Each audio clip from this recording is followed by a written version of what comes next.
Militer Rusia dan Ukraina memperbarui informasi terbaru dari garis depan tanggal 26 Maret tahun 2023. Juru bicara Kemenhan Rusia Letnan Jenderal Igor Konashenkov melansir terjadi kontak senjata di sejumlah wilayah. Di arah Kupiansk, penerbangan dan artileri kelompok pasukan Zapad, Rusia menyerang unit-unit angkatan bersenjata Ukraina di dekat Devurehnaya dan Timkovka, wilayah Kharkov. Kerugian musuh ke arah ini berjumlah 55 tentara Ukraina, 2 kendaraan tempur lapis baja, dan 2 kendaraan bermotor. Sistem pertahanan udara Rusia menangkis 6 proyektil HIMARS, OLHMLRS, dan 1 rudal anti-radiasi HARM. Selain itu, 11 kendaraan udara tak berawak drone Ukraina termasuk 1 Bayraktar TB2 ditembak jatuh di dekat Tokmak, Ivanovka, wilayah Zaporozhye, Kolomichiha, Republik Rakyat Lugansk Nikolskoye, Kramatorsk, Kirilovka, dan Vladimirovka, Republik Rakyat Donetsk. Letjen Igor Konashenkov melansir secara total, 404 jet tempur angkatan bersenjata Ukraina, 224 helikopter, 3.573 kendaraan udara tak berawak dihancurkan.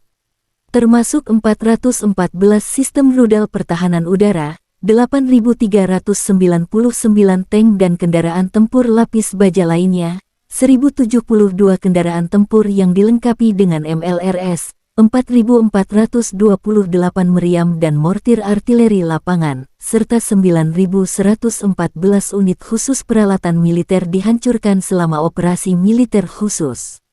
Dari kubu terpisah, Kementerian Pertahanan Ukraina dalam sebuah pernyataan mengatakan Rusia kehilangan 920 prajurit dalam 1 hari. Termasuk 6 tank, 11 unit artileri serta 7 unit artileri dan 9 sistem pertahanan udara. Secara total, Kremlin kehilangan 169.890 prajurit selama konflik. Termasuk 3.580 tank, 6.932 kendaraan tempur lapis baja serta 305 jet tempur dan 291 helikopter. Konflik Rusia dan Ukraina sudah berlangsung selama 395 hari. Belum ada tanda-tanda perdamaian kedua belah pihak.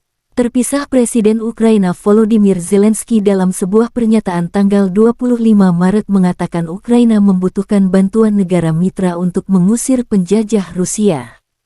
Terima kasih kepada prajurit pemberani Ukraina, terima kasih kepada seluruh negara sahabat telah melindungi negara kami. Cepat atau lambat penjajah akan kalah dan pergi dari sini dengan muka tertunduk malu. Terima kasih sudah nonton. Jangan lupa like, subscribe, dan share ya.